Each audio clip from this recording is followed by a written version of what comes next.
Tell you what, let's hang out the do not disturb sign and get on with it. Thank you. You sound wired tonight.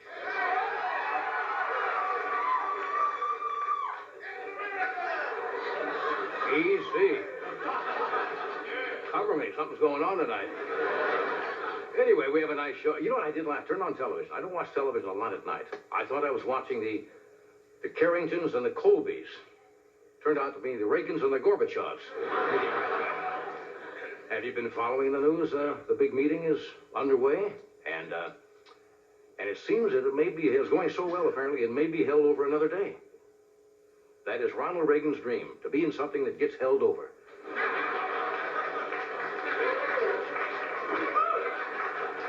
Actually, we do know, there's not too much news coming out, we do know that the meeting was a success between the president's dog, Lucky, and Gorbachev's dog, Spotsky. Oh, no, come on now, that's really not worth it. How many, did you mention last night, how many newsmen? 3,000. Were covering this meeting in Geneva, about 3,000. Every newsman who's anybody is over there. Andy Rooney is over there. You hear Andy Rooney? Did you ever notice there's so many different kinds of nuclear warheads? Why is that anyway? Why do they blow up? Who knows? Who cares? But apparently the Reagans and the Gorbachevs are really hitting it off. Last week they hated each other. This week they're like the Ricardos and the Mertzes.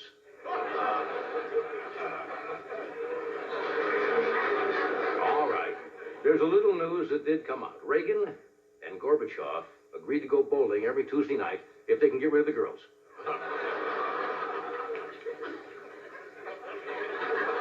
Anyway, there apparently is for some reason, a news blackout. And the reporters are not getting the kind of news they want to get, but it was leaked by the press today that Mrs. Gorbachev, her first name is Risa, I believe, right? Risa Gorbachev is the long-missing fourth Gabor sister.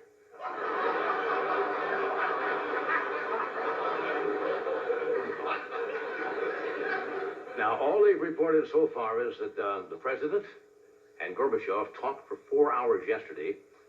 Reagan is almost through talking about his years in Hollywood. And tomorrow he discusses his career on GE Theater. And then it's... Sure, easy for you. I think the media is making a little too much out of it. They've got Reagan and Gorbachev wearing jackets already, little satin jackets, say, Summit 85. Yeah.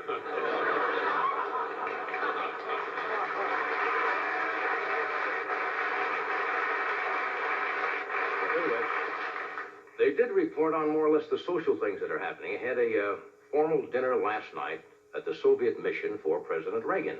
And the leaders, as they do on those occasions, toasted each other. And Gorbachev raised a glass and said to President Reagan, "Here's to your health." And Reagan raised his glass and said, "Here's to your not getting a cold."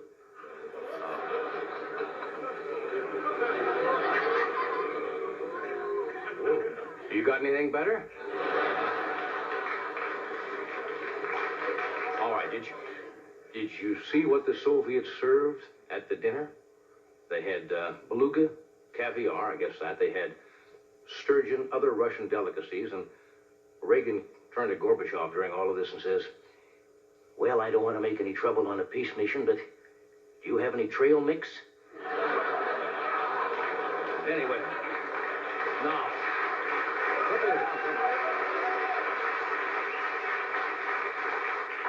they exchanged gifts.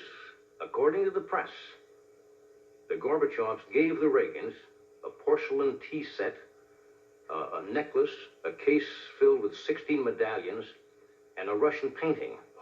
Now, do you know what the Reagans gave the Gorbachevs, according to the paper? 2 ballpoint pens.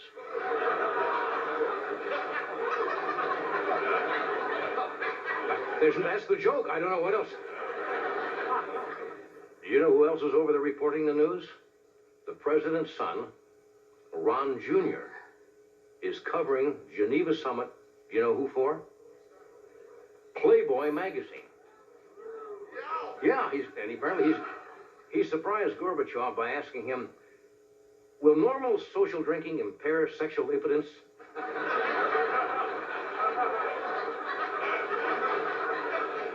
Yes, he's president's son, he can say that.